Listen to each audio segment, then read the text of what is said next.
There was a church in Glasgow last year during COP26 that hung a banner outside that said the world's most urgent need is churches preaching Christ crucified, not climate change. That was obviously very controversial. It got torn down.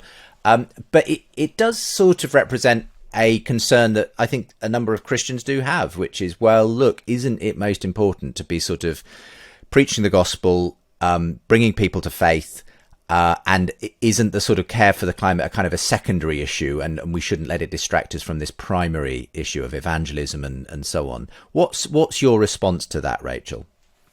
Yeah, it's a real shame where we see Christians effectively playing like a zero-sum game about what can be most important.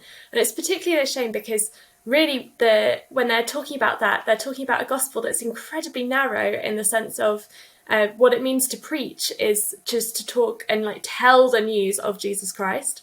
But actually the gospel is so much wider than that. Actually, preaching Christ crucified is also about preaching the hope, which is not just a hope for humanity, but also the reconciliation of the earth.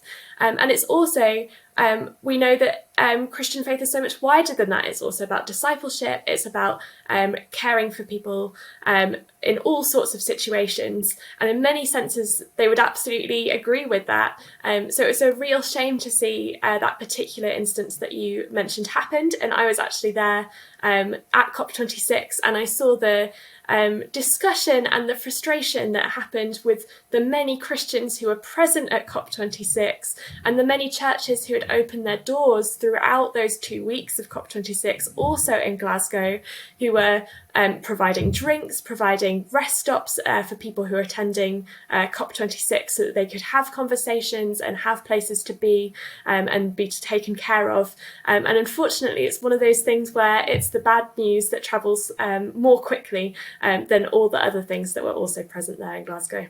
Sure. Laurie, what were your thoughts? I don't know if you saw that story anyway, but on that particular example, and does it for you represent generally an attitude among people of faith that you've encountered, or is it just the exception, as Rachel would see it?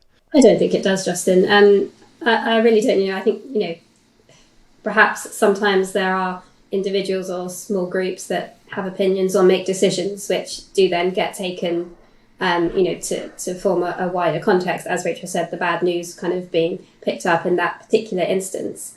And actually, really, I just wanted to back Rachel up there and reflect what she said, that I was down in London. It sounds like you were up in Glasgow, Rachel. And actually, it was fantastic marching in the Faith and Belief block. We were involved, in the kind of preparations beforehand for a couple of months.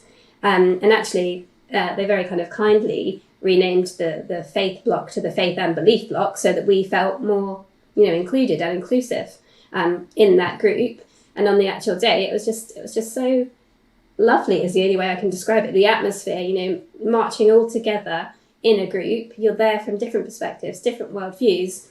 Everyone's got their own kind of banners up, but you're all just kind of mingling and like having a chat, and isn't this wonderful and isn't this so important, and really we all just want the same thing. So as Rachel said, it is unfortunate that there are those instances sometimes.